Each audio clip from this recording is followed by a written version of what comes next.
Welcome back to Bearcat Update here on Channel 8 at 7 o'clock. Everybody loves to argue about their March Madness bracket. Who's got the bracket with the championship team? Well, we decided to take two average Joes, or should I say average Nate Moore and Ryan Davis, put them on the show and have them talk a little March Madness.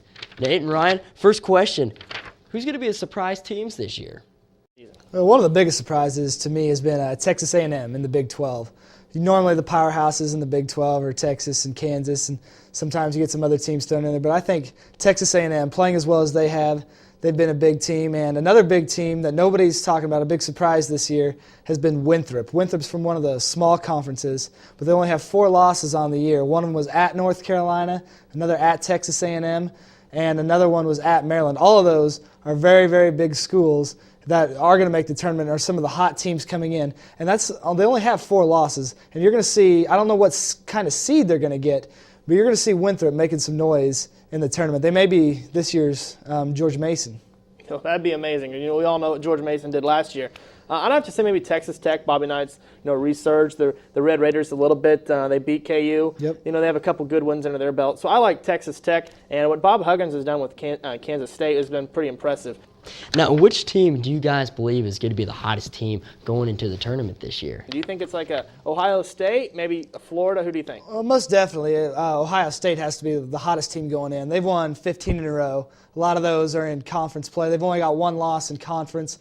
They beat Wisconsin recently, and they got the Big Ten Conference Tournament coming up. They have Odin and Conley, and they had the Thad Five coming off the Fab Five from Michigan. They have the Thad Five from Thad Matta. But Ohio State, they're really young going in, and they're going to get a number 1 seed for sure. But I would have to say maybe, like you said, Florida might be the team best equipped for the tournament, but definitely the hottest team going in would have to be Ohio State with 15 consecutive wins. Well, I have to say Bill Self's KU Jayhawks.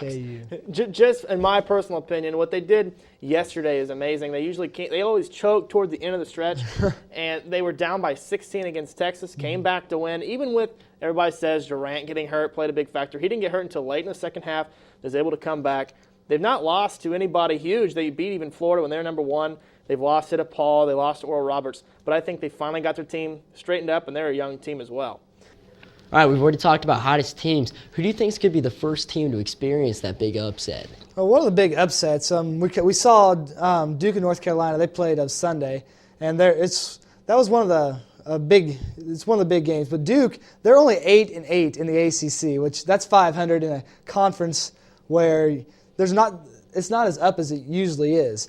Duke is ranked 14th in the nation as of right now, but they haven't really beaten anybody of major significance lately. So I don't know if Coach K's ever been knocked out in the first round or not, but I could see Duke maybe getting a 5 seed and running into one of those hot young teams coming in there and knocking off Duke. Another team I see that's way up there in the rankings is UCLA. I can see them getting knocked off early. If they get a 1 or a 2, they're probably not going to get upset by the 16 or 15. But in the second round of the tournament, on the first weekend, I can see UCLA getting beat. They play in the Pac-10. The Pac-10's really down. They may only get 2 or 3 teams this year, and UCLA has just kind of been beaten up on cream puffs, and they end up, one of those cream puffs even beat them this weekend, Washington. I was going to say, they got beat by not a slim margin. They got beat by 10. Big time. I would have to say North Carolina myself. They were really hot. They were at 4-5 all year, and now they're starting to slowly slip. They beat Duke this past weekend, but I think UNC is probably my first upset. I don't see UCLA going that far either, in my opinion, as well. Yeah, well, who do you guys think are going to be those number 1 seeds to head into the tournament? Definitely a lock for number 1 seed has to be Ohio State. As hot as they are going into the tournament, the committee looks at going into the tournament who's been hot. Winning 15 in a row with the kind of talent they have, they're definitely a lock at number 1. Really, that's the only automatic lock that I see other than Kansas. I can see Kansas getting in. No matter what they do in the Big 12 tournament, I believe Kansas is going to be a lock. But then I believe it's also a toss-up between 3 teams for the other 2 number 1 seeds. I can see Florida, if they win the SEC, they're going to be a number 1. Wisconsin, they're a really hot team, really good team, but they're in the same Big Ten tournament with Ohio State. If they beat Ohio State, I can see them getting a number 1 if they beat Ohio State in the Big Ten tournament. And if not, I can see UCLA getting that Really? other number 1 seed. I think UCLA won't drop too far after this past weekend. Well, at the end of the season, they're the number 2 seed, and really, they might move Kansas up, but I don't see where UCLA is going to slip past anybody too far in the rankings. And Florida, you think Florida still has a chance to get a number 1 seed? Florida's still there. One dark horse maybe that nobody's thought about is Nevada. Nevada's coming out, and they've only got 3 losses on the year, and they got one of the big players in the country, Nick Fazekas, who's averaging 21 and 11. Maybe if the tournament, if the committee wants to get a little creative, they could throw Nevada in as the number 1, but I don't really see that coming to tuition. Yeah.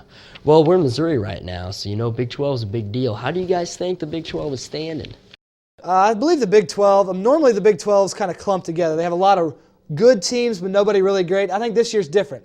We got 3 great teams, and then 2 or 3 bubble teams, and then there's everybody else. We have at the top is Kansas, Texas A&M, and Texas. Those are 3 absolute big-time teams. You can see 3 of those being in the Elite 8 easily, with the best player in the country being Durant.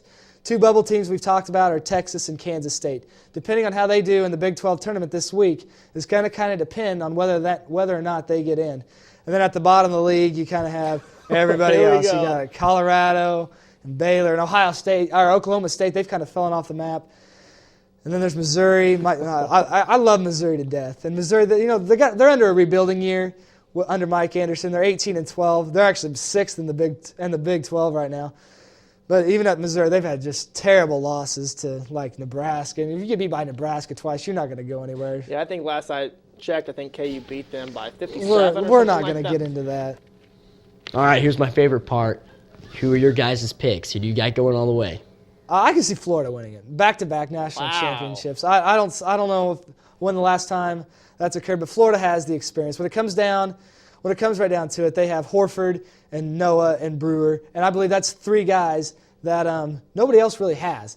Kansas, they don't necessarily have the experience that Florida has. Wright and Rush and Collins, they're going to be very good. They're going to be very good and make a good run at it. But I can just see with Billy Donovan and some of the seniors that Florida has, it's going to be tough to knock them off in the tournament. When it comes down to it in the Final Four, big men determine the tournament. And Noah and Horford, they're going to be pretty tough to knock. Well, you knocked my team. I like KU. And Julian Wright, Brandon Rush, Mario Chalmers, like you said, Collins coming off the bench. He was held scoreless this last week, but he played 20 minutes. He's getting into there a lot more. I like Bill Self's KU Jayhawks. But that'll wrap it up for this week's March Madness talk. Thank you, Ryan Davis, for coming in. No problem. And we'll see you guys in a couple weeks. Coming up on Bearcat Update, Riley Westman's on the show. Does that name ring a bell? Or should I say it rings a bat?